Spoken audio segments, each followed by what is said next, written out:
Thank you so much. Respected eminent speakers, distinguished panelists, and the organizers and the participants.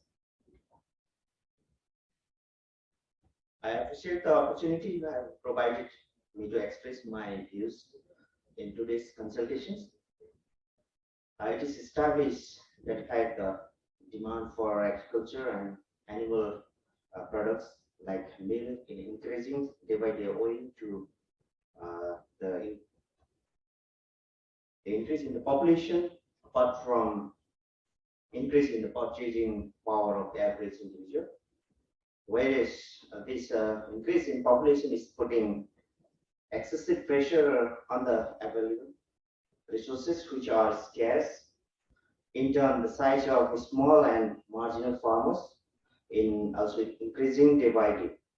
And it is very well known of fact that in a shrinking land and a resource scenario, collectives and cooperatives are the sole sustainable and proven way forward, especially in agriculture and allied sector. Accordingly, cooperatives have played a significant role right from the beginning in the development of Indian dairy sector. Inspired by freedom movement, Amul was founded in 1946 that gave birth to an innovative three-tier model of Anand Dairy Cooperative. NCDFI launched Operation Flood Program to replicate the Amul and which created a milk rate linking producers to over 700 markets and made India self-sufficient in milk production, except some of the northeastern states by Arunachal Pradesh, Meghalaya, Manipur, and Mizoram. All the states originally envisaged for coverage under the OFF program had been covered. So various studies have stated that the procurements of dairy cooperatives organized under flood operation in the western and southern state regions perform better in terms of milk procurement and marketing due to improved infrastructure facilities for milk productions compared to northeast regions DCS. It is well known fact that the economic of northeast India has got in a definite identity due to its peculiar physical, economic, and social culture and historical gap. The Northeast have joined the mainstream after 1947 under Article 371 F, 371 F, and so many. And there are geographically the people and isolated. They have been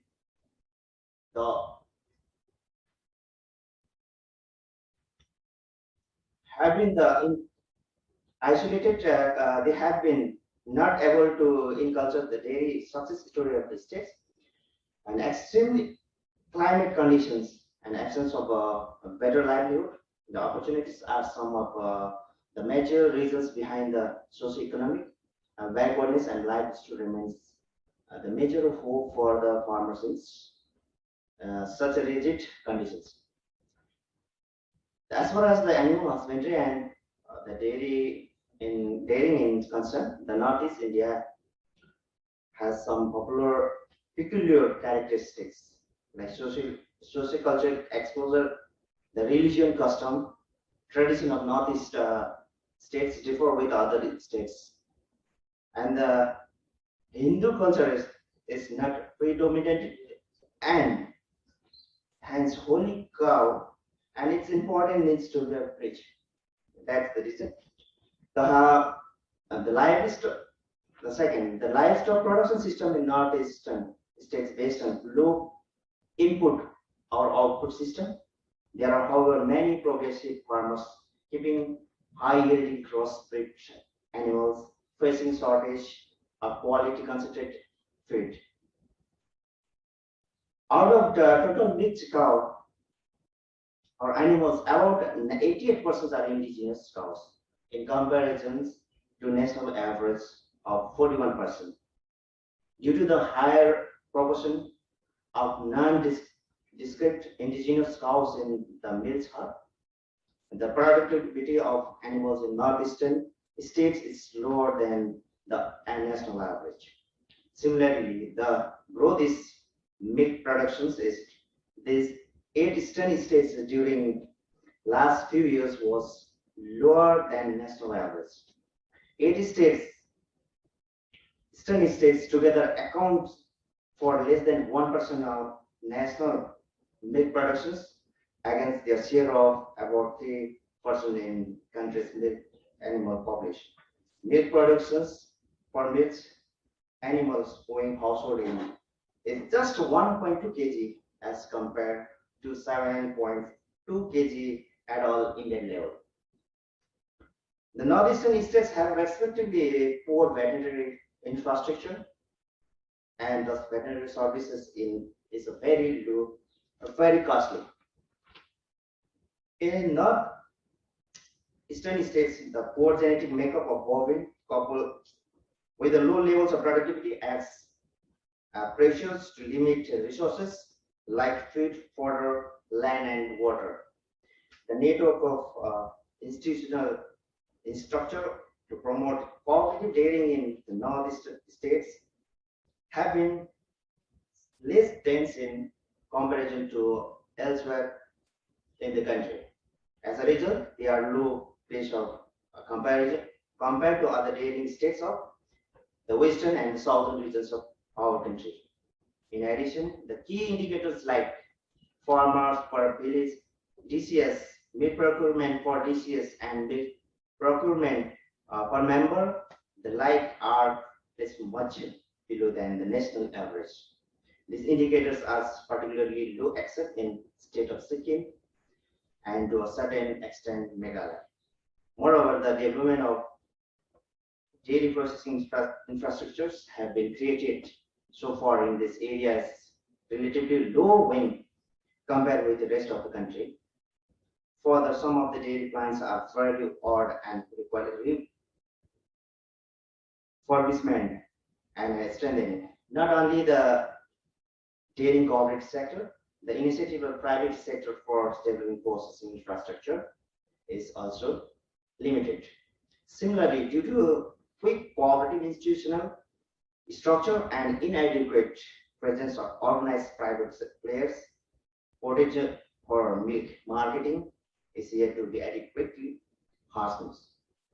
The combination of these characteristics provides many constraints which may limit the possible dairy development and need to act upon so as to stabilize the cooperative dairy framework in the region.